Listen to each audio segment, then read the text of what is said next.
Oghi episode 19۔ لوسی Martin اس حادثے پر بری طرح بوکھلا گئی تھی، لیکن مدام کے اشارے پر تنظیم کے کسی فرد نے بھی ہنری کے زخمی ہونے پر کسی دلچسپی کا اظہار نہیں کیا تھا۔ سبھی بے تعلق رہے تھے، لیکن اس کے بعد فوراً ہی مدام نے اسی رات اپنی قیام گاہ پر ایک ہنگامی اجلاس طلب کر لیا تھا۔ چنانچہ اس وقت مدام کی خوابگاہ میں لوسی اور میرے علاوہ ڈاکٹر گوش بھی موجود تھا۔ مدام کی خاص خادمہ شومی یانگ دروازے کے قریب ہاتھ باندھے کھڑی تھی اور خوابگاہ کے باہر مسلح محافظ تعینات تھے۔ مدام کے چہرے پر ایک رنگ آ رہا تھا اور ایک جا رہا تھا۔ ہنری مارتھر کو پیش آنے والے حادثے نے اسے بری طرح بوکھلا دیا تھا، اور اسی بوکھلاہٹ کا نتیجہ تھا کہ اس نے ابھی تک کمرے میں موجود کسی فرد سے ایک لفظ بھی نہیں کہا تھا، اور کسی زخمی ناگن کی طرح فرش پر بچھے ہوئے دبیز قالین پر لہراتی پھر رہی تھی۔ سبھی کی نگاہیں مدام کے چہرے پر مرکوز تھی۔ لوسی کے چہرے کی رنگت اس وقت بھی زرد نظر آ رہی تھی۔ وہ مقامی سربراہ کے ہونے کے سبب اس خونی حادثے پر مدام سے کچھ کم پریشان نظر نہیں آ رہی تھی۔ البتہ ڈاکٹر گوش کا چہرہ جذبات کی ترجمانی سے یکسر عاری تھا۔ مدام ٹہلتے ٹہلتے اچانک رکی، پھر اس نے باری باری سب کے چہروں پر نظر ڈالتے ہوئے انتہائی سرد لہجے میں کہا، وکٹوریہ ہال میں ماسٹر ہنری کو پیش آنے والا حادثہ تنظیم کے لیے ایک کھلا چیلنج ہے۔ ہمیں تنظیم کی ساکھ کو برقرار رکھنے کے لیے اب کوئی جوابی کارروائی کرنا ہوگی۔ مدام کا شبہ کس پر ہے؟ ڈاکٹر گوش نے سنجیدگی سے پوچھا۔ لیڈی شرلے کی جگہ اسٹیج پر نظر آنے والی شخصیت ہوشنگ کے سوا کسی اور کی نہیں ہو سکتی، مدام ہونٹ چباتی ہوئی بولی۔ میں اس حرام زادے کی آنکھوں میں درندوں جیسی تیز چمک ہزاروں میں شناخت کر سکتی ہوں۔ غالباً ماسٹر ہنری نے بھی اسے شناخت کر لیا تھا جب ہی وہ اپنی کرسی سے خوفناک انداز میں اٹھا تھا، لیکن ماسٹر ہنری کو اپنے پراسرار علوم کے استعمال کرنے کا موقع ہی نہیں ملا۔ مدام نے ڈاکٹر گوش کا جملہ کاٹتے ہوئے تیزی سے کہا، ہوشنگ یقیناً وہاں تنہا نہیں ہوگا، اس کے دوسرے ساتھی بھی موجود ہوں گے جنہوں نے ماسٹر ہنری کے اٹھتے ہی خطرے کے پیش نظر مین سوئچ آف کر دیا ہوگا، اور پھر ہوشنگ اپنا کام کر گیا۔ سبھی اس بات سے واقف ہیں کہ ہوشنگ ایک ماہر نشانہ باز ہے اور اس فن میں اپنا ثانی نہیں رکھتا۔ میرا خیال ہے کہ ماسٹر ہنری کو اپنی غلطی کا احساس ضرور ہو گیا ہوگا، ڈاکٹر گوش نے سنجیدگی سے کہا۔ کیا مطلب؟ ہوشنگ کے سلسلے میں ماسٹر ہنری نے جو نرم رویہ اختیار کر رکھا تھا وہ یقیناً غلط تھا مدام، ڈاکٹر گوش بولا۔ دشمن کو اپنے سے کمزور سمجھنا میرے نزدیک سراسر حماقت ہے۔ آپ کا خیال درست ہے ڈاکٹر، لیکن جو ہونا تھا وہ تو ہو چکا۔ اب آپ کا ہمارے لیے کیا حکم ہے مدام؟ اس بار لوسی نے دبی زبان میں پوچھا۔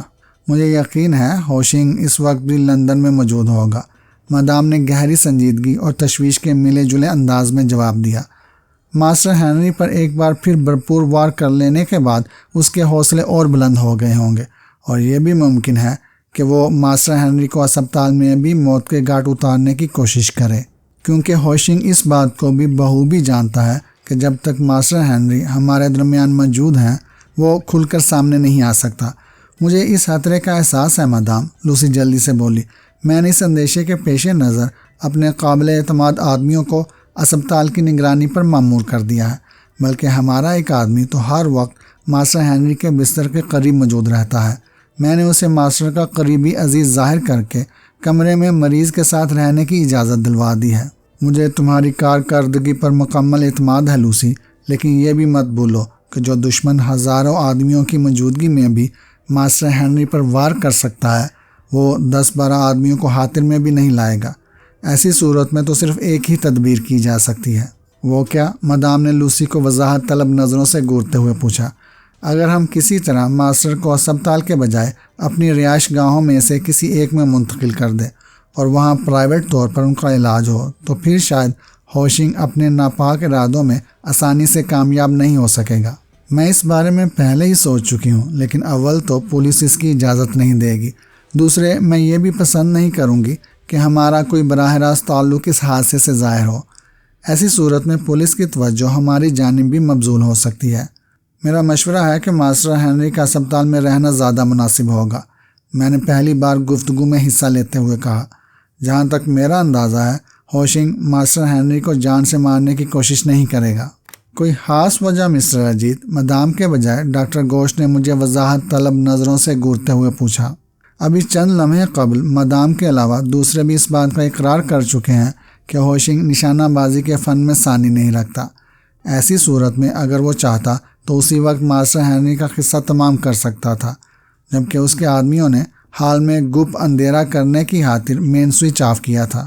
آپ کی دلیل مناسب ہے مسٹر اجیت، لیکن یہ بھی تو ہو سکتا ہے کہ اندھیرے اور جلد بازی کے سبب ہوشنگ کا نشانہ چوک گیا ہو، ڈاکٹر گھوش نے کہا۔ ہو سکتا ہے، میں نے سنجیدگی سے جواب دیا، لیکن ہمیں یہ بات بھی نظر انداز نہیں کرنی چاہیے کہ ہم نے صرف 2 فائروں کی آواز سنی تھی اور دونوں ہی گولیاں کارآمد بھی ثابت ہوئی تھیں، جس سے یہ ثابت ہوتا ہے کہ ہوشنگ نے جان بوجھ کر ماسٹر ہنری کو ختم کرنے کی کوشش نہیں کی۔ لیکن اس حرام زادے نے ایسا کیا کیوں ہوگا؟ مدام ہونٹ چباتی ہوئی بولی۔ ہو سکتا ہے کہ ہوشنگ ماسٹر ہنری کو فی الحال اپنی طاقت کا احساس دلانا چاہتا ہو، میں نے آہستہ سے کہا۔ میں نہیں مان سکتا، ڈاکٹر گھوش نے الجھے ہوئے لہجے میں کہا۔ ہوشنگ کو ہماری تنظیم میں ایک بڑے کی حیثیت حاصل رہ چکی ہے۔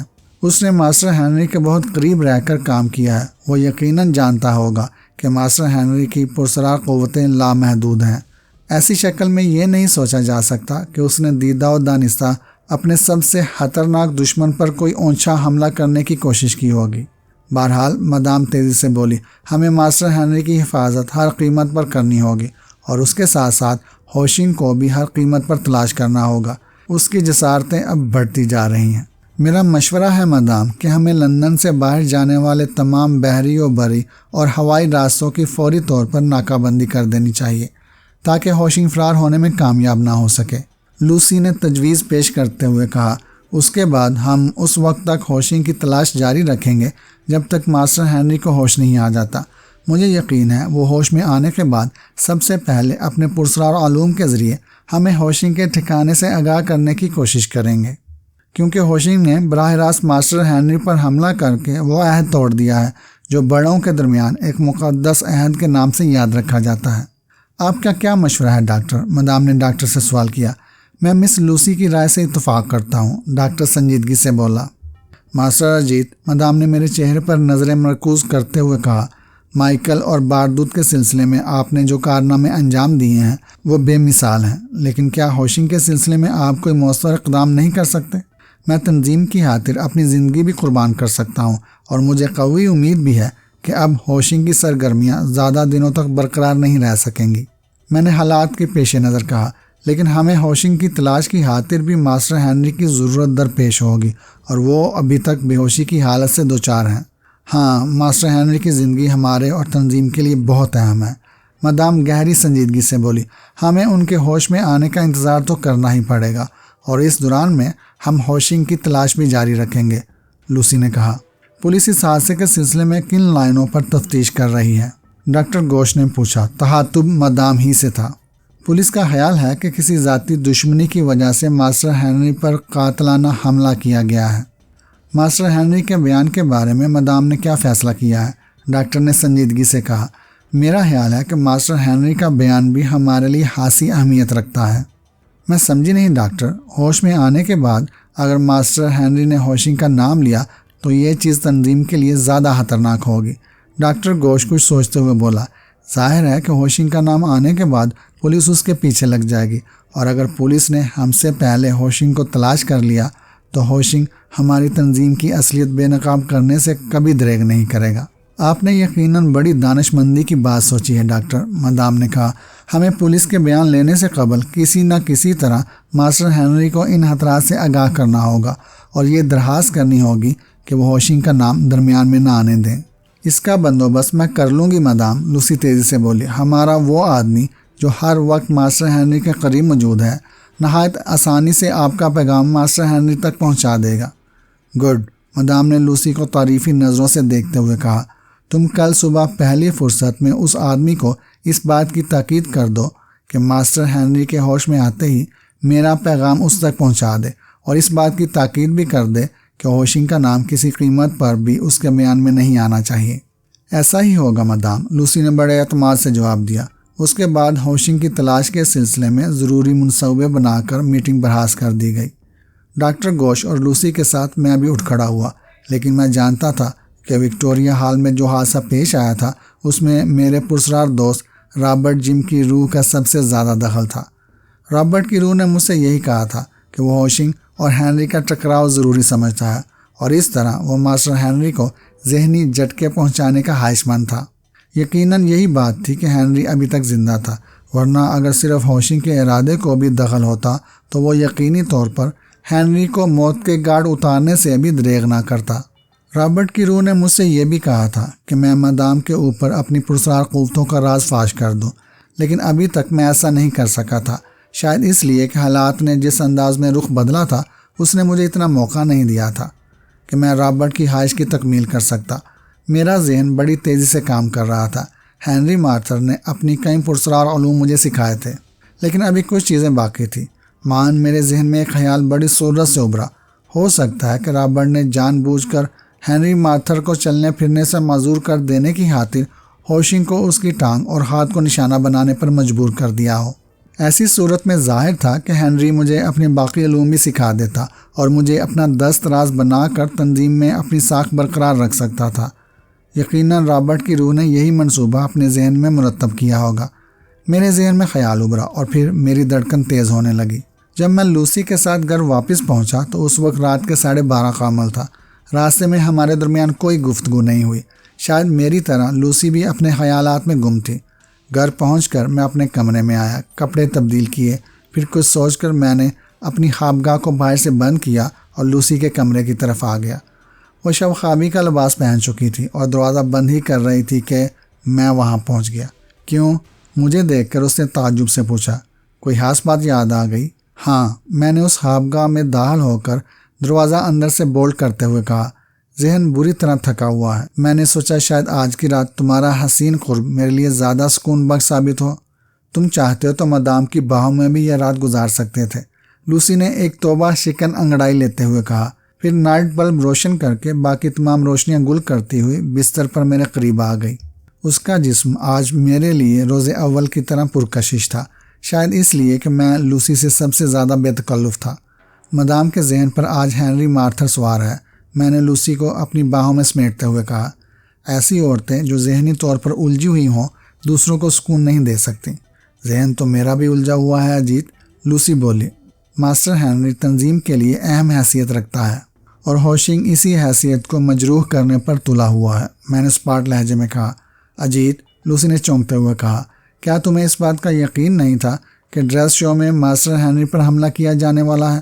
تم نے اپنے شبے کا اظہار بھی کیا تھا۔ مجھے اس کے علاوہ بھی بہت کچھ معلوم ہے سویٹ ہانی، میں نے لوسی کے بالوں کو چومتے ہوئے کہا۔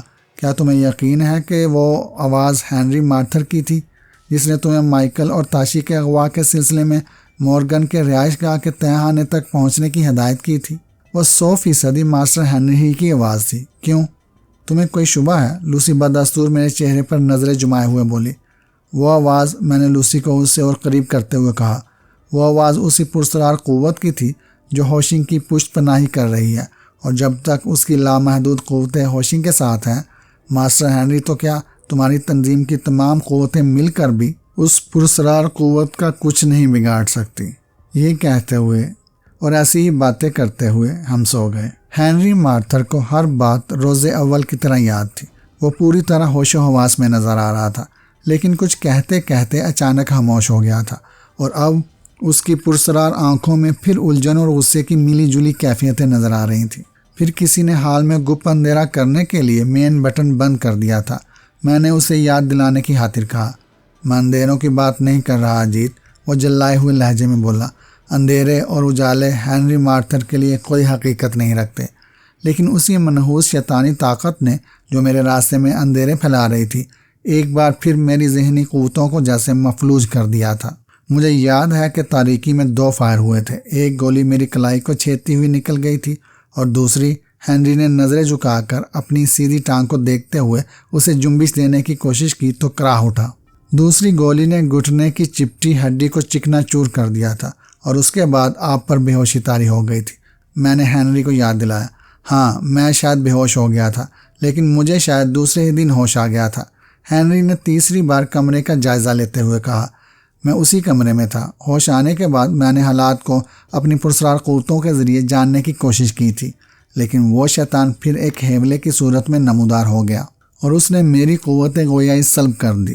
اور اپنا ہاتھ میری آنکھوں پر اس طرح رکھا کہ میں آنکھیں کھولنے سے بھی معذور ہو گیا۔ ہنری ایک لمحے کے لیے خاموش ہو گیا، پھر اس نے مجھے گھورتے ہوئے پوچھا، مجھے ہسپتال میں داخل ہوئے کتنے دن ہو چکے ہیں؟ آج 6واں دن ہے۔ ہو سکتا ہے تم ٹھیک کہہ رہے ہو، لیکن کیا تم یقین کرو گے ماسٹر اجیت کہ ان 6 دنوں میں اس کمرے میں ہونے والی تمام باتیں مجھے یاد ہیں؟ ہنری نے شدید غصے کے عالم میں ہونٹ کاٹتے ہوئے کہا، پولیس اور ڈاکٹروں کے درمیان جو گفتگو ہوئی تھی وہ بھی میرے ذہن پر نقش ہے۔ پولیس میرا بیان لینا چاہتی تھی، ڈاکٹروں کا خیال تھا کہ مجھے بہت جلد ہوش آ جائے گا، لیکن میں سب کچھ سننے کے باوجود آنکھیں کھولنے یا اپنے جسم کو کوئی حرکت دینے سے معذور تھا۔ اسی شیطان کی قوتوں نے مجھے پوری طرح بے بس کر دیا تھا۔ وہ شب و روز میرے قریب رہتا تھا، ایک حاملے کی صورت میں، لیکن اس وقت وہ شاید میرے قریب نہیں ہے۔ اگر ہوتا تو غالباً میں نہ تو آنکھیں کھول سکتا، نہ تم سے اس طرح گفتگو کر سکتا۔ ہنری نے اپنا سلسلہ کلام جاری رکھتے ہوئے کہا، میں نے تمہاری اور جوزف کی گفتگو سنی ہے، مجھے ایک ایک لفظ یاد ہے، لیکن اس شیطان نے مجھے اپنی پرسرار قوتوں سے بے بس کر رکھا تھا۔ پھر جب تمہارے قدموں کی آواز میرے قریب آ کر تھم گئی تو اس کا منحوس سایہ اچانک میرے وجود کے اوپر سے ہٹ گیا۔ ایسا کیوں ہوا ماسٹر اجیت؟ وہ تمہیں دیکھ کر بھاگ کیوں گیا؟ شاید اس لیے کہ وہ میری اصلیت سے واقف ہے۔ میں نے ہنری کی باتوں سے اس بات کا بخوبی اندازہ لگا لیا تھا کہ وہ جس شیطانی قوت کا تذکرہ کر رہا تھا وہ رابرٹ جم کی پرسرار روح کے سوا کوئی اور نہیں ہو سکتی تھی۔ شاید اسی لیے رابرٹ نے آخری ملاقات کے دوران مجھ سے کہا تھا کہ وہ کچھ دنوں تک مجھ سے دور رہے گا۔ ہنری کے بیان سے یہ بات بھی میری سمجھ میں آ گئی تھی کہ میرے آتے ہی رابرٹ کی پرسرار روح نے ہنری کو اپنے سائر سے آزاد کیوں کر دیا تھا۔ شاید اس غرض سے کہ وہ ہنری کو باور کرانا چاہتا تھا کہ وہ اس کے مقابلے میں مجھ سے زیادہ حائف ہے۔ اس طرح وہ ہنری پر میری برتری ثابت کرنا چاہتا تھا، لہٰذا میں نے بھی اسی لیے اپنی اصلیت کا حوالہ دے ڈالا۔ تمہاری اصلیت؟ ہنری نے مجھے تعجب سے گھورتے ہوئے کہا۔ میں سمجھا نہیں ماسٹر اجیت کہ تم کیا کہنا چاہتے ہو۔ ممکن ہے میرا خیال غلط ہو، لیکن میں نے یہی سنا ہے کہ بدروحیں اور شیطانی قوتیں ایسے مسلمانوں کے قریب نہیں پھٹکتی جن کا ایمان سچا ہوتا ہے۔ میں نے یوں ہی ہنری کو مرغوب کرنے کی خاطر کہا، آپ جانتے ہیں ماسٹر ہنری کہ حالات نے مجھے اجیت کمار بننے پر مجبور کر دیا تھا، ورنہ میرا اصلی نام امجد حسین ہے۔ اوہ یقیناً یہی بات ہوگی جو وہ نطفہ نا تحقیق تمہارے آتے ہی فرار ہو گیا، ہنری نے تیزی سے کہا، اور پھر اس کی آنکھیں چمک اٹھی۔ اس نے مجھے گھورتے ہوئے بڑے اعتماد سے کہا، اب میں اسے تمہارے ہی ذریعے جلا کر راکھ کر دوں گا۔ ہاں، میں اپنے باقی پرسرار علوم بھی تمہارے ذہن اور سینے کی گہرائیوں میں اتار دوں گا، اور پھر تم میری پرسرار طاقتوں کے ذریعے اسے بآسانی جلا کر بسم کر سکو گے۔ آپ کی خاطر اجیت اپنی زندگی بھی قربان کر سکتا ہے ماسٹر ہنری، میں نے سنجیدگی سے کہا۔ مجھے یقین ہے، لیکن ہنری مارتھر کچھ کہتے کہتے ایک لمحے کو خاموش ہو گیا، پھر پریشان کن انداز میں بولا، لیکن وہ منحوس شیطان تمہارے جاتے ہی پھر مجھے بے بسی کی کیفیتوں سے دوچار کر دے گا۔ کیا یہ ممکن نہیں ہے کہ تم میرے ساتھ ہی رہو؟ فی الحال یہ مشکل ہے ماسٹر ہنری، میں نے ہنری کو حالات کی پوری تفصیل بتاتے ہوئے کہا۔ پولیس اور ہسپتال کے عملے کو زیادہ دیر تک اندھیرے میں نہیں رکھا جا سکتا۔ تم ٹھیک کہہ رہے ہو، لیکن میں جانتا ہوں کہ تمہارے جاتے ہی وہ پھر سایہ بن کر میری زبان پر تالے ڈال دے گا، میرا ذہن مفلوج کر دے گا، اور میری آنکھیں بے ہوش انسانوں کی طرح بند ہو جائیں گی۔ ہنری کی آواز میں بے بسی تھی۔ زندگی میں پہلی بار میں اس کی زبان سے مایوسی کی باتیں سن رہا تھا۔ مجھے خوشی ہو رہی تھی، لیکن میں نے اس روحانی مسرت کا تاثر اپنے چہرے سے عیاں نہیں ہونے دیا۔ کچھ سوچ کر بولا، میرے پاس ایک ایسا علم بھی ہے ماسٹر ہنری جو آپ کو اس شیطان کے سحر سے محفوظ رکھ سکتا ہے۔ آپ بول بھی سکیں گے اور دیکھ بھی سکیں گے، لیکن شاید میری غیر موجودگی میں اپنی ذہنی صلاحیتوں کو استعمال نہ کر سکیں۔ البتہ ہسپتال سے رخصت ملنے کے بعد میں ہر وقت آپ کے قریب رہ سکتا ہوں، اور اس وقت وہی ہوگا جو آپ چاہیں گے۔ کیا تم ایسا کر سکو گے ماسٹر اجیت؟ ہنری نے مشکوک نظروں سے مجھے گھورتے ہوئے پوچھا۔ ہاں، میں نے آہستہ سے کہا، پھر آنکھیں بند کر لی اور اپنے ہونٹوں کو یوں ہی حرکت دینے لگا۔ میرا ذہن رابرٹ جم کی پرسرار روح کو یاد کر رہا تھا۔ مجھے یقین تھا کہ وہ اس وقت بھی میرے کہیں قریب ہی موجود ہوگا، لیکن جب بہت دیر تک وہ میرے سامنے نہیں آیا تو میں نے آنکھیں کھول دی، اور ہنری مارتھر کے چہرے پر پھونکے مارتے ہوئے بولا، اب وہ شیطانی قوت آپ کو دوبارہ بے ہوشی سے دوچار نہیں کر سکے گی۔ مجھے پھر بھی شبہ ہے ماسٹر اجیت، لیکن کیا تم مجھے بتاؤ گے کہ تم نے ابھی کون سا جنتر پڑھا تھا؟ یہ ایک اسلامی دعا تھی ماسٹر ہنری، میں نے اسے ٹالنے کی خاطر کہا۔ ہماری مقدس کتاب کی ایک ایسی دعا جس کا اثر انسان کو ہر بلا سے محفوظ رکھتا ہے۔ میں کوشش کروں گا کہ مجھے جلد از جلد ہسپتال سے رخصت حاصل ہو جائے، ہنری نے کہا۔ مدام نے مجھے ایک خاص مقصد کی خاطر آپ کے پاس بھیجا تھا، میں نے مدام کا پیغام دہراتے ہوئے کہا۔ ہوشنگ ہماری قید میں ہے، مدام نے اس خیال سے اسے بھی ابھی تک زندہ رکھا ہے کہ آپ ٹھیک ہونے کے بعد خود اپنے دشمن کے لیے کوئی مناسب سزا تجویز کریں۔ یہ اطلاع میرے لیے بہت مسرت انگیز ہے ماسٹر اجیت، ہنری نے جواب دیا۔ میں ہوشنگ کو ایسی سزا دوں گا کہ زمین اور آسمان بھی تھرا اٹھیں گے۔ مدام سے کہنا کہ اس پر کڑی نگرانی رکھیں۔ رہا پولیس کو بیان دینے کا مسئلہ تو میں ہوشنگ کا نام درمیان میں نہیں لاؤں گا۔ مجھے خود بھی اس بات کا اندازہ ہے کہ ہوشنگ کا ریفرنس تنظیم کے لیے دشواریاں پیدا کر دے گا۔ اب میں اجازت چاہوں گا ماسٹر ہنری، میں نے اپنی دستی گھڑی پر نظر ڈالتے ہوئے کہا۔ لوسی نے جوزف کو یہاں رہنے کی اجازت دلوا دی ہے اور جوزف ہر طرح سے آپ کا خیال رکھے گا۔ ٹھیک ہے دوست، ہنری نے مجھے بڑی اپنائیت سے دیکھتے ہوئے کہا۔ تم جاؤ، میں کوشش کروں گا کہ کسی نہ کسی طرح جلد از جلد ہسپتال سے چھٹکارا حاصل کر لوں۔ میں ہنری مارتھر سے رخصت ہو کر دروازے کے قریب آ کر رک گیا۔ جوزف نے مجھے دیکھ کر احتراماً نظریں جھکا لی تھی۔ ماسٹر ہنری کی حفاظت تمہارے ذمے سونپی گئی ہے، میں نے اسے ہدایت دیتے ہوئے سنجیدگی سے کہا۔ کسی غفلت کا ثبوت مت دینا، اگر کوئی مشتبہ شخص نظر آئے تو تم اسے بے دریغ شوٹ کر سکتے ہو۔ تمہاری حفاظت کی ذمہ داری ہمارے اوپر عائد ہوتی ہے۔ آپ مطمئن رہیں ماسٹر، جوزف کی موجودگی میں یہاں کوئی غیر متعلق شخص نہیں آ سکتا۔ مجھے یہی امید ہے کہ تم اپنے فرائض سے غفلت نہیں برتو گے ماسٹر، جواب میں جوزف نے ہکلاتے ہوئے کہا۔ مجھے اپنے رویے پر ندامت ہے، لیکن میک اپ کی وجہ سے میں آپ کو پہچان نہیں سکا۔ کوئی بات نہیں، میں نے اسے تسلی دی۔ مجھے تم سے کوئی شکایت نہیں ہے، پھر بھی میں معافی کا حقدار ہوں master. It is all right, don't worry. میں نے اس کے شانے تھپتھپائے، پھر دروازہ کھول کر باہر نکلا اور پولیس والوں کے درمیان سے ہوتا ہوا تیزی سے لمبے لمبے قدم اٹھاتا جنرل وارڈ کے اس حصے کی جانب آ گیا جہاں میری گاڑی کھڑی تھی۔ گاڑی اسٹارٹ کر کے میں برق رفتاری کا مظاہرہ کرتا ہوا کھلی سڑک پر آ گیا۔ ہنری مارتھر کی کیفیت میرے لیے بہت خوش آئند ثابت ہوئی تھی، لیکن میں بڑی سنجیدگی سے رابرٹ جم کی پرسرار روح کے بارے میں غور کر رہا تھا۔ میرا دل گواہی دے رہا تھا کہ وہ ہنری کے ہوش میں آنے کی اطلاع مدام تک پہنچتے ہی ہوشنگ کو آزاد کرانے کی کوشش کرے گا۔ دوسری صورت میں ظاہر تھا کہ ہنری کی پوزیشن تنظیم سے غداری کے سلسلے میں صاف ہو جاتی اور ہوشنگ سے اس کی گٹھ جوڑ کی وہ کہانی جھوٹی ثابت ہو جاتی جو میں مدام کو سنا چکا تھا۔ ہوشنگ کو میں نے اپنے بیروں کے ذریعے پکڑ لیا تھا۔ میرا ذہن چونکہ پوری طرح رابرٹ جم اور آئندہ پیش آنے والے حالات کے سلسلے میں اجلا ہوا تھا، اس لیے میں سرخ رنگ کی اس وین کو نہ دیکھ سکا جو ہسپتال سے میرے نکلتے ہی میرے تعاقب میں لگ گئی تھی، اور ابھی میں ایک چور دستے سے گما ہی تھا کہ سرخ وین تیزی سے میرے قریب سے گزری۔ پھر چلتی وین سے میرے اوپر یکے بعد دیگرے 3 فائر کیے گئے، لیکن شاید میری قسمت اچھی ہی تھی جو تینوں گولیاں دروازے کے شیشوں سے ٹکراتی ہوئی کار کے مختلف حصوں میں دنس گئی تھی۔ ہسپتال سے روانگی کے وقت میں دروازے کے شیشے اتارنا بھول گیا تھا، اور اس وقت میری یہی غفلت میری زندگی کی ضمانت بن گئی۔ سرخ وین سے فائرنگ کرنے والوں نے بھی جلد بازی کا ثبوت دیا تھا، ورنہ اگر وہ آگے نکل کر ونڈ سکرین سے حملہ کرتے تو شاید میری موت میرا مقدر بن جاتی، یا پھر میں بوکھلاہٹ میں کسی اور حادثے کا شکار بھی ہو سکتا تھا۔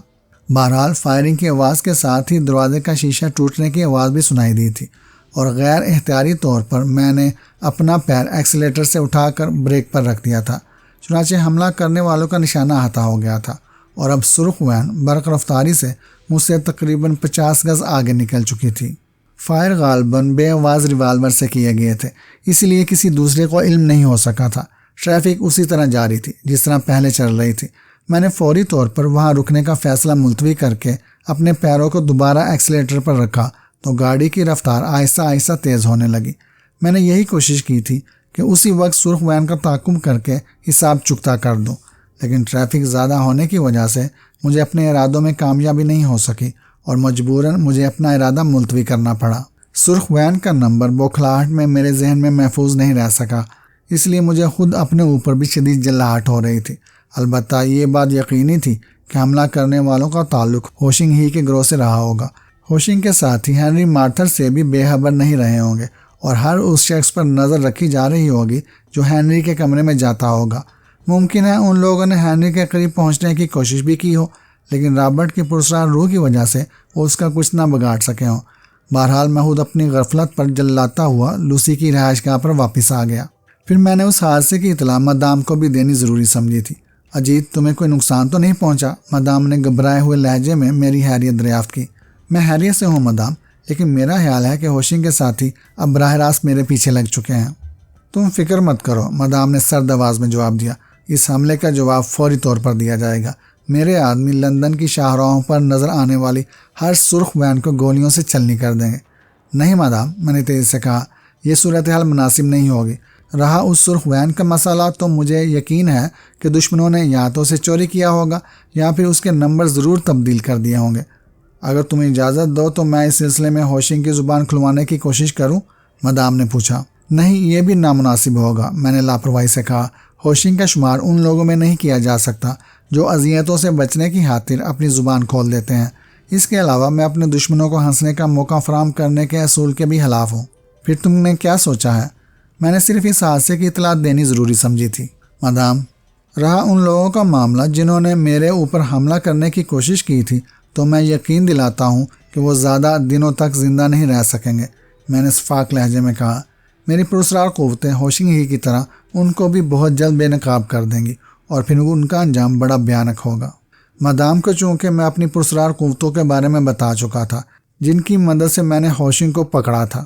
مجھے تمہاری پراسرار قوتوں کا اندازہ ہو چکا ہے اجیت، لیکن اس کے باوجود تمہیں محتاط رہنے کی ضرورت ہے، مدام نے جلدی سے کہا۔ موجودہ حالات کے پیش نظر تمہاری زندگی تنظیم کی بقا کی خاطر ماسٹر ہینری سے زیادہ اہمیت رکھتی ہے۔ شکریہ مدام، میں نے سپاٹ آواز میں جواب دیا۔ اجیت، اگر تم میرا مشورہ مانو تو کچھ دنوں کے لیے میری حویلی منتقل ہو جاؤ۔ موت سے ڈرنا بزدلوں کا شیوا ہوتا ہے مدام، البتہ آج کی رات میں آپ ہی کی خوبصورت خوابگاہ میں گزارنا چاہتا ہوں۔ تمہیں اس کی اجازت کی ضرورت نہیں ہے، مدام کے لہجے میں دعوت تھی۔ میں تمہارا انتظار کروں گی۔ میں اس نوازش کے لیے بھی مدام کا شکریہ ادا کرنا اپنا فرض سمجھتا ہوں، میں نے مسکراتے ہوئے کہا، پھر ریسیور کیریڈل پر رکھ دیا۔ میرا ذہن ایک بار پھر رابرٹ جم کی پرسرار روح کے بارے میں سوچنے لگا۔ میں بڑی سنجیدگی سے اس بات پر غور کر رہا تھا کہ کیا رابرٹ میرے ساتھ پیش آنے والے حادثے سے بے خبر رہا ہوگا؟ رات کے تقریباً 10 کا عمل رہا ہوگا جب میں سیڈان میں بیٹھا مدام کی حویلی کی طرف جا رہا تھا۔ حالات نے میری اہمیت مدام کی نگاہوں میں دو چند کر دی تھی۔ وہ مجھے ماسٹر ہینری کے مقابلے میں تنظیم کے لیے زیادہ اہم سمجھ رہی تھی، اور اسی لیے اس نے چانگ لی کو سیڈان لے کر میری ڈیوٹی پر مامور کر دیا تھا۔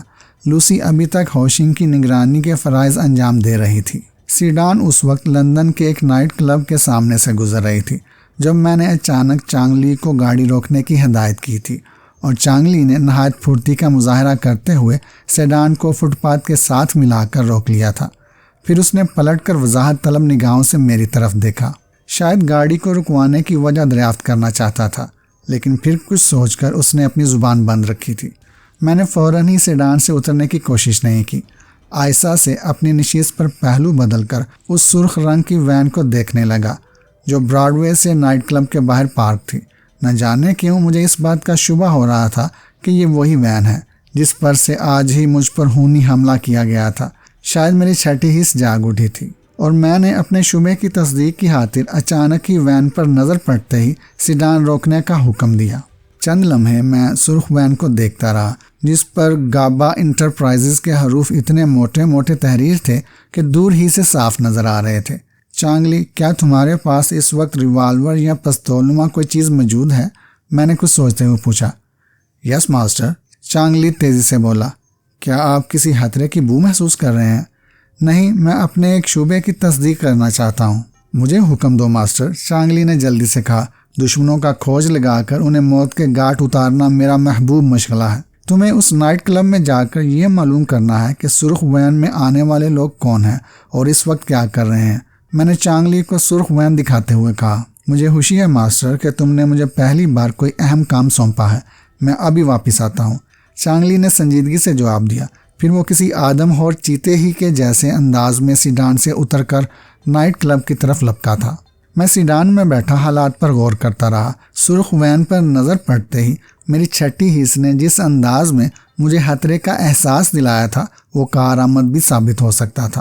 میں نے اپنے اوپر حملہ کرنے والوں کی صورت نہیں دیکھی تھی، اس لیے ان کو شناخت کرنا آسان نہیں تھا، لیکن اس کے باوجود میں نے اپنے شبے کی تصدیق ضروری سمجھی تھی اور اس کام پر چانگلی کو مامور کر دیا تھا۔ ہانگ کانگ میں اس کی صلاحیتوں کا اندازہ مجھے بخوبی ہو چکا تھا۔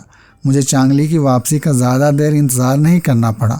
20 منٹ بعد ہی وہ دوبارہ سیڈان میں اپنی سیٹ پر بیٹھا مجھے میری مطلوبہ تفصیل سے آگاہ کر رہا تھا۔ وہ تعداد میں کل 3 ہیں ماسٹر، 2 مرد اور 1 عورت۔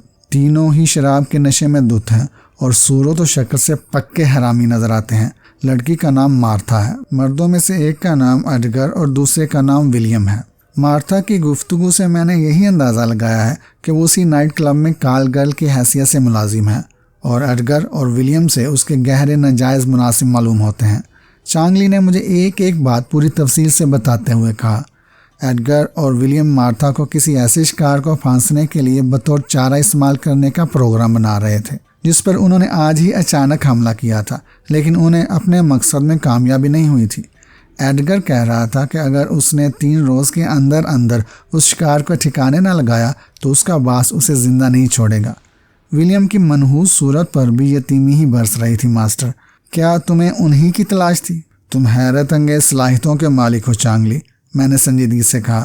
تمہاری فراہم کردہ اطلاعات میرے لیے انتہائی اہم اور کارآمد ہے۔ کوئی اور حکم ماسٹر؟ چانگلی نے لاپرواہی سے پوچھا۔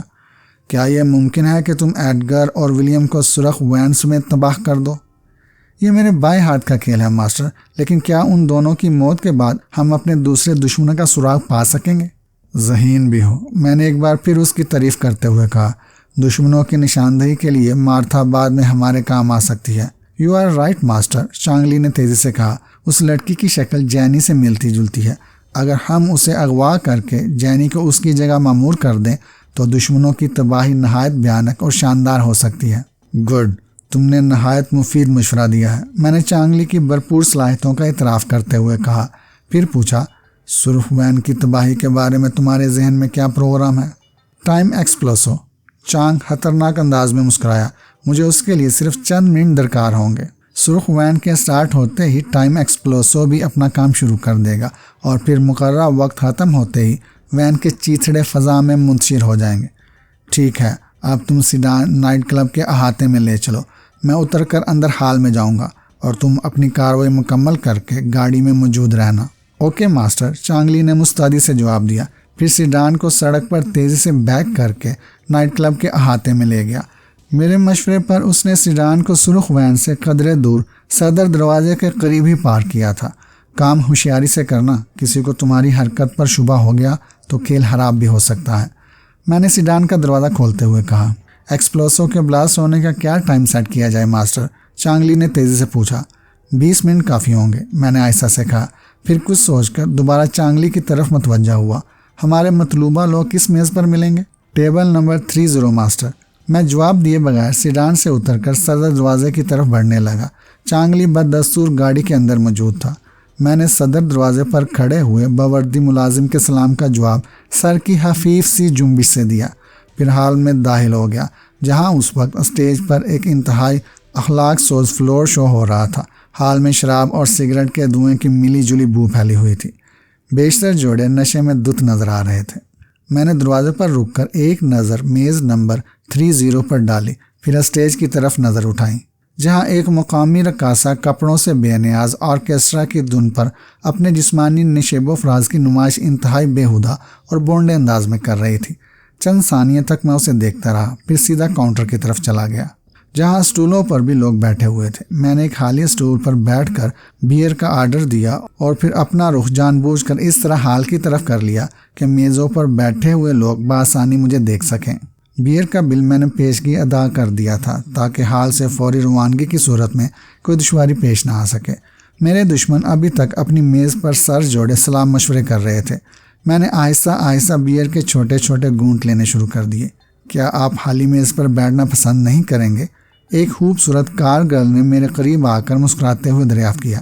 سوری ہنی، مجھے ایک گرل فرینڈ کا انتظار ہے، میں نے لاپرواہی سے جواب دیا، تو وہ مایوس ہو کر دوسرے گاہکوں کی طرف چلی گئی۔ میری نظریں بار بار ایڈگر اور ولیم کی طرف اٹھ رہی تھی۔ پھر وہی ہوا جو میں چاہتا تھا۔ گفتگو کرتے ہوئے ان دونوں نے کسی بات پر قہقہ لگایا تھا۔ پھر ان میں سے ایک کی نظر میری طرف اٹھی تو ہنستے ہنستے وہ اچانک سنجیدہ ہو گیا۔ پھر اس نے اپنے ساتھی کو کوہنی مارتے ہوئے کچھ کہا تھا۔ میں نے اپنی توجہ دوسری طرف مبذول کر لی، لیکن اس طرح کہ وہ دونوں بھی میری نظروں میں رہیں۔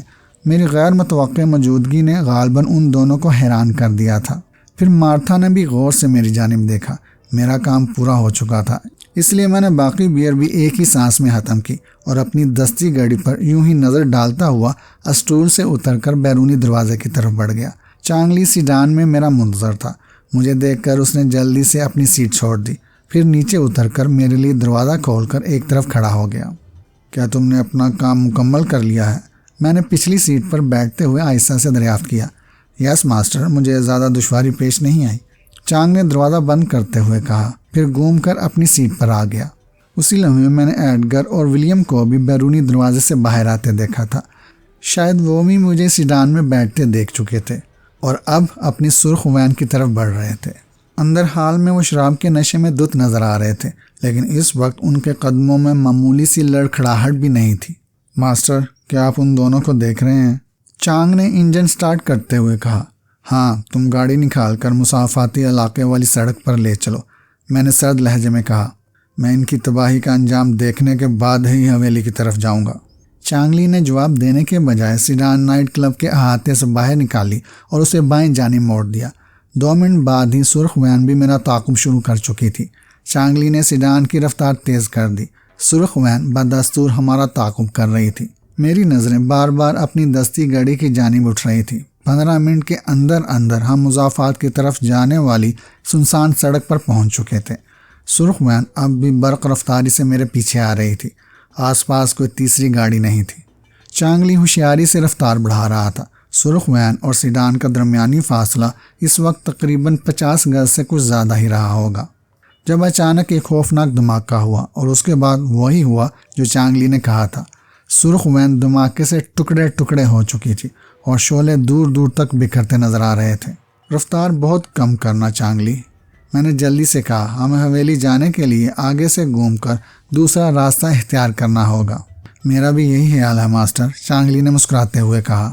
10 منٹ بعد ہی سیڈان ایک چوراہے سے گھوم کر دوسری شاہراہ پر آ گئی جو شہر کی طرف جاتی تھی۔ تم نے آج پھر ایک شاندار کارنامہ سر انجام دیا ہے، میں نے سنجیدگی سے کہا، لیکن اس ہنگامے کی اطلاع کسی اور کو نہیں ہونی چاہیے۔ میں ان چھوٹے چھوٹے کھیل تماشوں کی تفتیش پسند نہیں کرتا۔ جو حکم ماسٹر، چانگلی نے سپاٹ لہجے میں جواب دیا۔ مارتھا کے اغوا کا فرض بھی میں تمہیں سونپ رہا ہوں، لیکن یہ کام تمہیں پرسوں رات کو انجام دینا ہوگا۔ آل رائٹ ماسٹر، یہ کام بھی میرے لیے زیادہ دشوار نہیں ہوگا، لیکن اسے اغوا کر کے کہاں پہنچانا ہوگا؟ لوسی مارٹن کی رہائش گاہ پر، لیکن اس بات کا خیال رکھنا کہ مارتھا کے اغوا کی خبر بھی کسی کے کانوں تک نہ پہنچے۔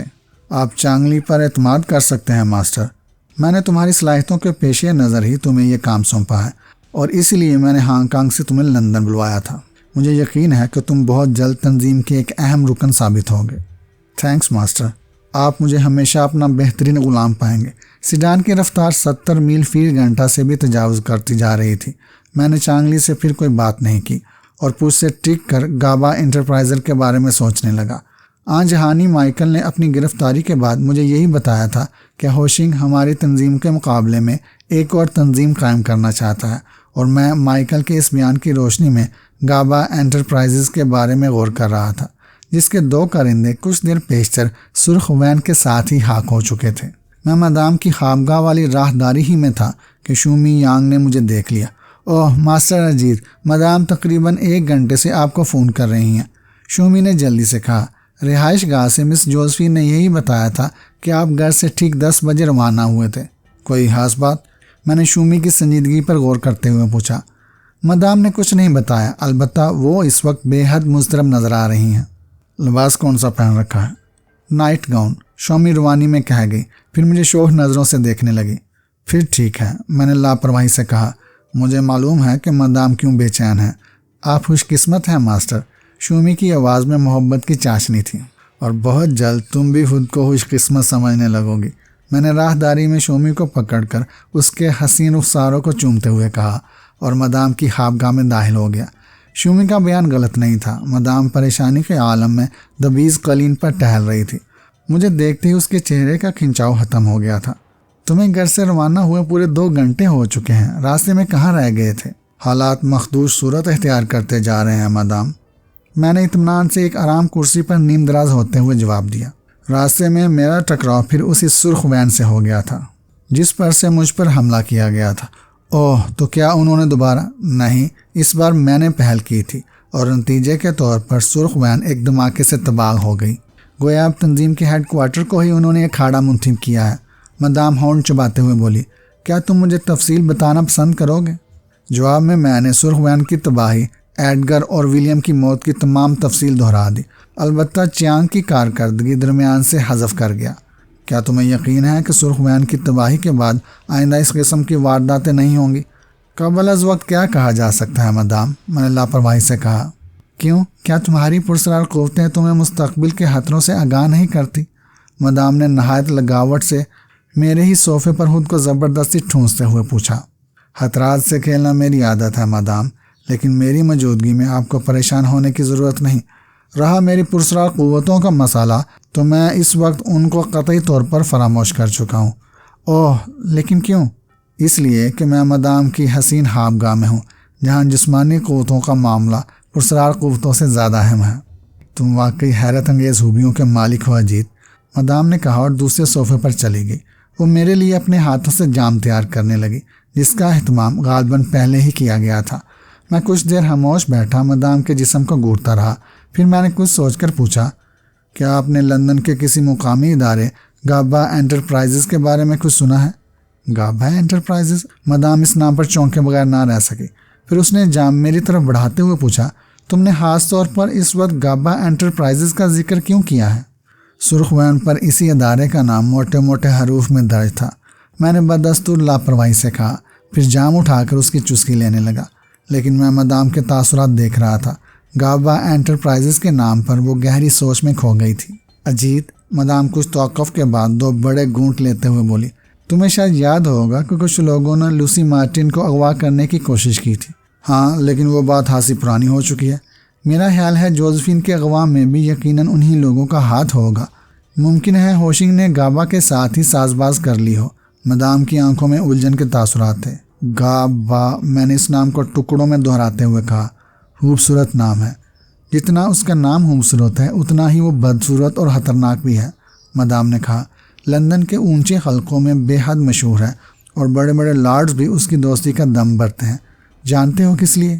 خوبصورت اور حسین لڑکیوں کی وجہ سے۔ کیوں مدام؟ میں نے مسکراتے ہوئے کہا، پھر خود اپنے ہاتھوں سے دوسرا پیک تیار کرنے لگا۔ تمہارا اندازہ درست ہے، لیکن اب شاید گابا کی موت ہی اسے میرے راستے پر لے آئی ہے، مدام نے اس بار کسی زہریلی ناگن ہی کی طرح پھنکارتے ہوئے کہا۔ لوسی والے حادثے کے بعد جب اسے اس بات کا علم ہوا تھا کہ اس کا تعلق میری پارٹی سے ہے، تو اس نے فون پر مجھ سے باقاعدہ معافی مانگی تھی اور وعدہ کیا تھا کہ کبھی میرے راستے میں آنے کی جسارت نہیں کرے گا، لیکن غالباً ہوشنگ کی شبہ پر اس کے پر نکل آئے ہیں۔ عورتوں کا کاروبار کرنے والے عام طور پر بڑے حلقوں میں کافی اثر و رسوخ رکھتے ہیں، لیکن بنیادی طور پر انتہائی بزدل ہوتے ہیں۔ نہیں اجیت، تم گابا سے ناواقف ہو، مدام نے پہلا گلاس خالی کرتے ہوئے کہا۔ وہ انتہائی پھرتیلا، چلاک اور طاقتور ہے، بے حد خطرناک آدمی ہے۔ وقت پڑنے پر اسے دوسری پارٹی کے مقابلے میں اپنی کمزوری کا احساس ہو جائے تو کسی پالتو کتے کی طرح تلوے چاٹنے پر بھی آمادہ ہو جاتا ہے، لیکن میں جانتی ہوں کہ اس کے ہاتھ بہت لمبے ہیں۔ کیا میں یہ سمجھوں کہ مدام بھی اس سے خوفزدہ ہیں؟ نہیں، مدام نے سرد لہجے میں کہا، میں چاہوں تو ابھی اسی وقت اسے ٹھکانے لگا سکتی ہوں۔ میرا خیال ہے کہ یہ طریقہ نامناسب ہوگا، میں نے کچھ سوچتے ہوئے کہا۔ گابا نے مجھ پر حملہ کرا ہے، لہٰذا وہ میرا شکار ہے۔ اگر اسے فوری طور پر ختم کرا دیا گیا تو شکار کا لطف ختم ہو جائے گا۔ میں اسے گھسیٹ کر سسکا کر مارنا چاہتا ہوں۔ مجھے کوئی اعتراض نہیں ہوگا، لیکن گابا کے سلسلے میں تمہیں ضرورت سے زیادہ محتاط رہنے کا مشورہ دوں گی۔ انتہائی دوغلا اور عیار آدمی ہے۔ لیو اٹ میڈم، میں نے اکتا کر کہا، اس وقت مجھے صرف سکون کی تلاش ہے، ایسا سکون جو روح کی غذا ہے۔ آج بہت زیادہ موڈ میں نظر آ رہے ہو، مدام نے نشیلے لہجے میں کہا۔ ہاں، میں نے لہراتے ہوئے کہا، دوسروں کی موت پر قہقہے لگانا میری عادت ہے۔ اتنی جلدی بھی کیا ہے، ابھی تو پوری رات باقی ہے، مدام خمار آلود آواز میں بولی اور اپنے لیے دوسرا پیک تیار کرنے لگی۔ میں نے مدام کی آنکھوں میں تیرنے والی سرخیوں کو غور سے دیکھا، پھر گلاس میں بچی ہوئی شراب ایک ہی سانس میں حلق سے اتارتا ہوا اٹھا اور میں سحری پر جا گرا۔ مدام بھی اپنا گلاس لیے میرے قریب آ بیٹھی۔ میں نے اس کے بازوؤں کو آہستہ آہستہ سہلاتے ہوئے کہا، ایک بات پوچھوں مدام؟ مدام نے آدھا گلاس ایک ہی گھونٹ میں خالی کرتے ہوئے کہا، کیا پوچھنا چاہتے ہو؟ تنظیم کا چوتھا بڑا کون ہے؟ میں نے معنی خیز لہجے میں پوچھا۔ کیا کوئی ایسی بات ہے کہ جو وہ ابھی تک ہمارے سامنے نہیں ہے؟ یہ ایک گہرا راز ہے اجیت، میں پھر کسی وقت تفصیل سے بات کروں گی۔ مدام اس تذکرے پر سنجیدہ ہوگی۔ کوئی فرضی کردار؟ میں نے چبھتے ہوئے لہجے میں سوال کیا۔ نہیں، وہ کوئی فرضی کردار نہیں ہے، لیکن مجھے افسوس ہے کہ میں اس وقت تمہیں کچھ نہیں بتا سکتی۔ کیا تنظیم کے دوسرے بڑے بھی اس سے ناواقف ہیں؟ میں نے اسے کریدنے کی کوشش کی۔ ہاں، اسے میرے علاوہ اور کوئی نہیں جانتا۔ مدام نے خالی گلاس ایک طرف اچھالا، پھر بڑے جذباتی انداز میں میرے برابر دراز ہو گئی اور موضوع بدلتے ہوئے بولی، تم بہت جلد مجھ سے اتنے قریب ہو جاؤ گے، میں سوچ بھی نہیں سکتی تھی۔ کیا ماسٹر ہنری سے خوفزدہ تھی؟ مدام ہنری مارتھر کا نام سن کر چونکی، پھر اس سے پیشتر کہ وہ کوئی جواب دیتی فون کی گھنٹی بجی۔ اس نے لپک کر ریسیور اٹھا لیا۔ دوسری جانب سے اسے کوئی ایسا پیغام ملا تھا جس نے اس کے چہرے کی شادابی چھین لی تھی۔ تم زیادہ دنوں تک زندہ نہیں رہ سکو گے ہوشنگ، اس نے کرخت لہجے میں کہا، پھر غصے سے ریسیور کیریڈل پر پٹک دیا۔ ہوشنگ کا نام سن کر میں بھی مسحری سے نیچے آ گیا۔ اگر دوسری جانب سے ہوشنگ کی آواز ابھری تھی تو اس کا مطلب یہی تھا کہ وہ خفیہ تہخانے سے فرار ہو چکا ہے۔ میں نے مدام سے کچھ پوچھنے کی کوشش کی، لیکن اس نے ایک بار پھر ریسیور اٹھا کر شدید غصے کے عالم میں کسی اور کے نمبر ڈائل کیے۔ دوسری جانب سے رابطہ قائم ہونے کے بعد بولی، میں ہنری مارتھر کے بارے میں دریافت کرنا چاہتی ہوں، کیا وہ ہوش میں آ گیا ہے؟ کیا؟ کتنی دیر ہوئی؟ Okay thanks. مدام نے گفتگو ختم کر کے ریسیور کیریڈل پر رکھ دیا، پھر میری طرف دیکھتے ہوئے پریشانی سے بولی، تم نے ٹھیک ہی پیشن گوئی کی تھی اجیت، ماسٹر ہنری ہوش میں آ چکا ہے اور ہوشنگ خفیہ تہخانے سے فرار ہو چکا ہے۔ مجھے یقین تھا مدام کہ جو کچھ وکٹوریہ ہال میں پیش آیا تھا وہ محض ایک ڈرامہ تھا، میں نے دل ہی دل میں خوش ہوتے ہوئے کہا، لیکن ان آدمیوں کا کیا بنا جو ہوشنگ کی نگرانی پر مامور تھے؟ ہنری مارتھر کے لیے کوئی بات ناممکن نہیں، مدام ہون چباتے ہوئے بولی، لیکن اس نے تنظیم سے غداری کر کے اچھا نہیں کیا۔ پھر میرے کسی جواب کا انتظار کیے بغیر ہی وہ تیزی سے خفیہ تہخانوں کی طرف لپکی، جس کا ایک چور راستہ برابر والے کمرے میں بھی موجود تھا۔ میں بھی مدام کے ساتھ ہو لیا۔ 2 منٹ بعد ہی ہم تہخانے میں تھے، جہاں لوسی مارٹن اور اس کے 8 مسلح ساتھی بے ہوشی سے دوچار تھے۔ ہوشنگ غائب تھا۔ میں نے لوسی کی نبض سے ٹولی، جو اس وقت بھی نارمل تھی۔ اجیت، مدام کی کرخت آواز تہخانے میں ابھری، ڈاکٹر گوش کو فون کر کے فوراً حویلی پہنچنے کے لیے کہو۔ یس مدام، میں نے تیزی سے جواب دیا، پھر اس گول زینے کی جانب لپکا جو مدام کی خوابگاہ کے برابر والے کمرے کی سمت جاتا تھا۔ آخری زینے پر رک کر میں نے مدام کو دیکھا۔ اس کے چہرے پر بھیانک سنجیدگی تھی اور غصے کی شدت نے اس کا چہرہ سرخ کر دیا تھا۔ ہوشنگ کے فرار ہو جانے کی اطلاع نے مدام کو بری طرح بوکھلا دیا تھا۔ ہر کام میری مرضی کے عین مطابق ہو رہا تھا۔ ہنری مارتھر کے سلسلے میں بھی خود مدام نے اسپتال سے تصدیق کر لی تھی کہ وہ ہوش میں آ چکا ہے، اور پھر ظاہر تھا کہ مدام کو میری کہی ہوئی اس بات پر مکمل یقین آ گیا تھا کہ ہوشنگ کے فرار میں ماسٹر ہنری کا ہاتھ ہے، اور اس طرح ہنری مارتھر، جو مدام کی نگاہوں میں سب سے زیادہ اہمیت رکھتا تھا، ایک غدار کی حیثیت اختیار کر چکا تھا۔ مجھے بخوبی علم تھا کہ جو کچھ ہو رہا ہے اس میں رابرٹ جم کی روح کا ہاتھ ہے، اور اس طرح ہنری مارتھر، جو مدام کی نگاہوں میں سب سے زیادہ اہمیت رکھتا تھا، ایک غدار کی حیثیت اختیار کر چکا ہے۔ ڈاکٹر گوش کی موجودگی اس بات کا کھلا ثبوت تھی کہ حالات نے مدام کے ذہن کو بری طرح مفلوج کر دیا ہے۔ بھیانک سنجیدگی اور غصے کی شدت کی علامتوں نے اس کی شخصیت کو بے حد خطرناک رنگ دیا تھا۔ لوسی مارٹن کو بھی ہوش آ چکا تھا، اور وہ بھی میرے قریب ہی بیٹھی ڈاکٹر گوش کے چہرے کو گور رہی تھی۔ مدام ابھی تک شب ہابی ہی کے لباس میں تھی اور کسی زخمی شیرنی کی طرح خوابگاہ کے دبیز قلین پر چکراتی پھر رہی تھی۔ ڈاکٹر گوش، اچانک مدام نے رک کر ڈاکٹر کو دیکھتے ہوئے کہا، ہوشنگ کا ایک بار ہاتھ میں آ کر نکل جانا تنظیم کی پیشانی پر بدنما داغ ہے، ہمیں فوری طور پر کوئی کارروائی کرنی ہوگی۔ میں نے پہلے ہی کہا تھا مدام کہ دشمن کو کمزور سمجھنا دانشمندی کے منافی ہے، ڈاکٹر گوش الجھے ہوئے انداز میں بولا۔ اگر میرے مشورے کے مطابق جینگ کے ساتھ ہوشنگ کو بھی گرفتاری کے فوراً بعد ٹھکانے لگا دیا جاتا تو آج یہ پریشانی لاحق نہ ہوتی۔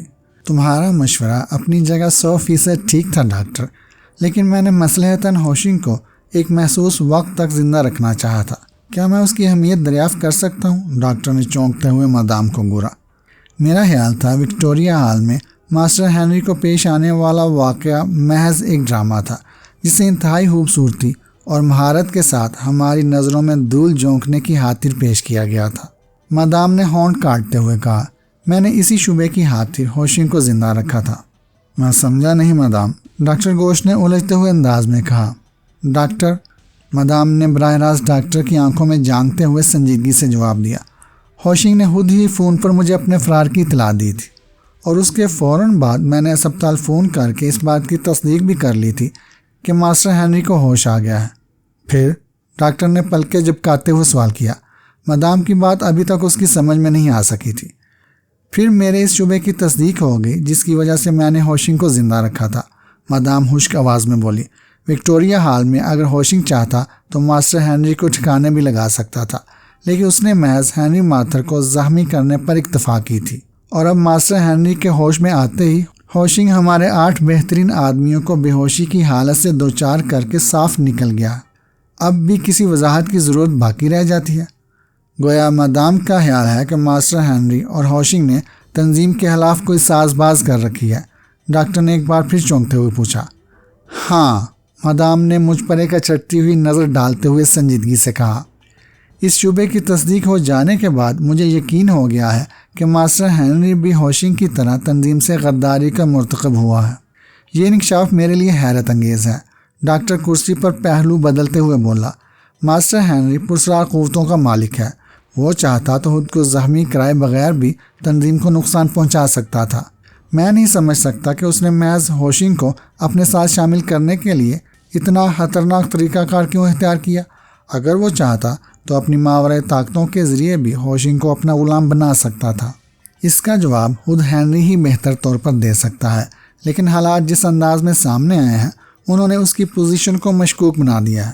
ہو سکتا ہے کہ مدام کا خیال درست ہو، لیکن کیا میں دریافت کر سکتا ہوں کہ مدام کے ذہن میں ماسٹر ہنری کے خلاف ابھرنے والے شکوک کی بنیادی وجوہات کیا تھیں؟ ڈاکٹر گوش نے بدستور الجھے ہوئے انداز میں دریافت کیا۔ 2 سابقہ واقعات اور حالات جن سے ہم اب تک دوچار ہو چکے ہیں، مدام نے کہا۔ مائیکل نے محض ہوشنگ کی ایما پر رقم کی ادائیگی روک لی تھی۔ میں نے اس وقت بھی ماسٹر ہنری سے درخواست کی تھی کہ وہ ہوشنگ کو کیفر کردار تک پہنچانے میں تنظیم کے مفاد کا ساتھ دیں، لیکن ماسٹر ہنری کی پرسرار قوتیں اسے موت کے گھاٹ نہیں اتار سکتی تھی۔ اسے اپنی نشست سے کھڑا ہونے کی کیا ضرورت تھی؟ کیا گپ اندھیرے یا فاصلے اس سے پہلے کبھی ماسٹر ہنری کے راستے میں حائل ہوئے ہیں؟ مدام نے ڈاکٹر گوش کے سامنے میرا نام نہیں لیا تھا، لیکن وہ جس انداز میں حالات کا تجزیہ کر رہی تھی اس نے ماسٹر ہنری کی شخصیت کو حقیقی معنوں میں مشکوک کر دیا تھا۔ ڈاکٹر نے فوراً ہی کوئی جواب نہیں دیا۔ خاصی دیر بعد وہ دبی زبان میں بولا۔ حالات کی روشنی میں ماسٹر ہنری کی شخصیت پر شبہ کیا جا سکتا ہے، لیکن ماضی کے واقعات شاہد ہیں کہ ماسٹر ہنری کی پرسرار قوتیں ہمارے لیے بے حد کارآمد ثابت ہوئی ہیں۔ وہ ناقابل تسخیر شخصیت کا مالک ہے۔ ہوشنگ کے سلسلے میں بھی اس کا رویہ ہمیشہ کشیدہ رہا ہے۔ ایسی صورت میں اس نے ایک ایسے شخص کو ساتھ ملانے کی ضرورت کیوں محسوس کی جو اس کے مقابلے میں کوئی اہمیت نہیں رکھتا؟ اس کا جواب تو خود ماسٹر ہنری ہی دے سکتا ہے، مدام نے تلخ آواز میں جواب دیا۔ ہو سکتا ہے کہ کسی نے ماسٹر ہنری کی پوزیشن خراب کرنے کے لیے اسے موجودہ حالات سے دوچار کر دیا ہو، اور ماسٹر ہنری کی قوتیں اس نامعلوم شخص کے سامنے بیکار ہو گئی ہوں۔ کیوں ڈاکٹر گوش؟ مدام نے زہر خون سے سوال کیا۔ میں امکانات کی بات کر رہا ہوں مدام، ڈاکٹر نے کہا۔ ہمیں جلد بازی میں کوئی فیصلہ نہیں کرنا چاہیے۔ میرا بھی یہی مشورہ ہے، میں نے ڈاکٹر کی تائید کرتے ہوئے کہا۔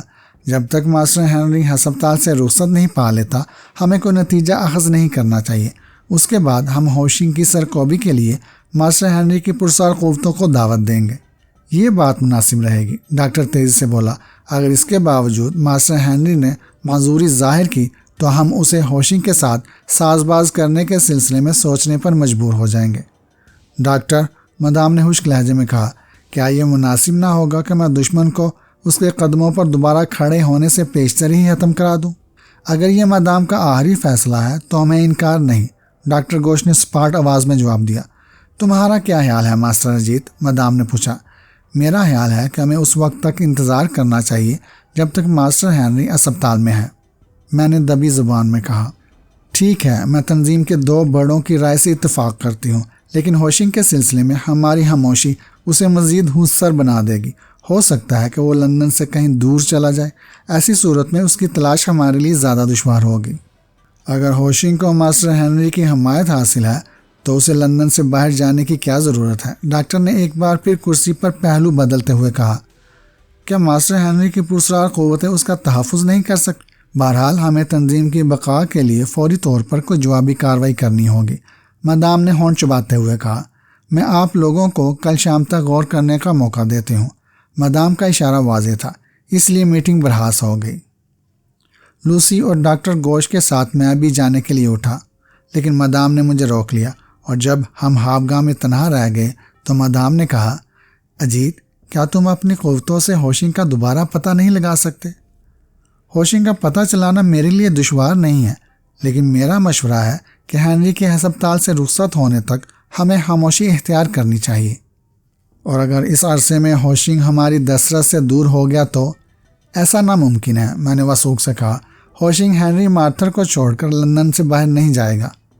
گابا کے سلسلے میں تمہارا کیا مشورہ ہے؟ مدام نے پوچھا۔ کیا یہ ممکن نہیں ہے کہ ہوشنگ گابا کے ساتھ مل گیا ہو سکتا ہے، میں نے جواب دیا۔ اگر تم کہو تو میں گابا کو کریدنے کی کوشش کروں، مدام بولی۔ میرا نام سن کر ہی اس کی روح فنا ہو جائے گی۔ مدام کی مرضی پر منحصر ہے، میں نے قدرے خشک لہجے میں کہا، لیکن میں نہیں سمجھتا کہ گابا اب بھی مدام کے قدموں پر جھکنے کے لیے آمادہ ہو جائے گا۔ ہو سکتا ہے تمہارا اندازہ درست ہو، لیکن ہوشنگ کا ہماری قید سے فرار ہو جانا ہمارے لیے ایک ایسا چیلنج ہے جسے نظر انداز نہیں کیا جا سکتا، مدام نے ہاتھ ملتے ہوئے کہا۔ ماسٹر ہنری کی حمایت گابا اور ہوشنگ دونوں کے ہاتھ مضبوط کر دے گی، اور پھر تنظیم کو ناقابل یقین حالات سے دوچار ہونا پڑے گا۔ کیا مدام کو میری صلاحیتوں پر اعتماد نہیں ہے؟ میں نے سنجیدگی سے سوال کیا۔ تم ایک نئے انداز میں میرے سامنے آئے ہو اجیت، لیکن ہنری مارتھر کی پرسرار قوتیں لامحدود ہیں۔ میں چاہوں تو ماسٹر ہنری کو بھی کسی حقیر کیڑے کی طرح اپنے پیروں تلے رون سکتا ہوں۔ پھر تم ہوشنگ کے سلسلے میں خاموش کیوں ہو؟ مدام تیزی سے بولی۔ اگر ہم اسے دوبارہ گرفتار کر لیں تو ماسٹر ہنری کھل کر سامنے آ جائے گا، تم براہ راست اس سے ٹکرا سکتے ہو۔ میں بھی اسی عہد سے مجبور ہوں مدام، جو تنظیم کے بڑوں کے درمیان ہوتا ہے، میں نے صاف گوئی سے جواب دیا۔ ہوشنگ کی گرفتاری کے بعد ہنری مارتھر اسے دوبارہ آزاد کرا سکتا ہے، اور یہ اس کا ذاتی فعل ہوگا جس میں میری مداخلت معاہدے کی کھلی خلاف ورزی ہوگی۔ اس لیے یہی مناسب ہے کہ ہوشنگ کے سلسلے میں براہ راست ہنری مارتھر کو اکسایا جائے۔ اگر اس نے انکار کر دیا تو تنظیم کا مفاد مجروح ہوگا، اور میں اس کی آڑ لے کر ہنری مارتھر سے بآسانی الجھ سکتا ہوں۔ کیا یہ تمہارا آخری فیصلہ ہے؟ نہیں، میں نے ہونٹ چباتے ہوئے کہا۔ تنظیم سے وفاداری کا عہد کر لینے کے بعد میں مدام کے حکم کا تابع ہوں، اس لیے۔ اجیت، مدام نے قریب آتے ہوئے کہا، تم میرے دوست ہو، اس لیے تمہیں تنہائی میں ایسی باتیں کرنے سے گریز کرنا چاہیے۔ کیا یہ بھی مدام کا حکم ہے؟ حکم نہیں، درخواست ہے، مدام نے معنی خیز انداز میں مسکراتے ہوئے جواب دیا، پھر میرے اور اپنے لیے جام تیار کرنے لگی۔ میں جانتا تھا کہ حالات کے پیش نظر مدام ہر قیمت پر مجھ سے دوستی نبھانے کے لیے مجبور ہے۔ رابرٹ جم کی روح نے بھی مجھے یہی بتایا تھا کہ وقت پڑنے پر وہ اپنے کسی ادنا ملازم کے سامنے بھی جھک سکتی ہے۔ میں خاموشی سے بیٹھا مدام کو دیکھتا رہا۔ وہ جام تیار کر کے میرے پہلو میں آ گئی۔ اس کے تیور اچانک ہی بدل گئے۔ چند ثانیے پیشتر وہ کسی زخمی شیرنی کی طرح بل کھا رہی تھی، لیکن اب مجسم التفات تھی۔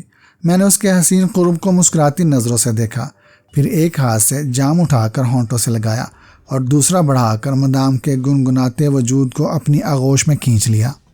یہ کہانی ابھی جاری ہے۔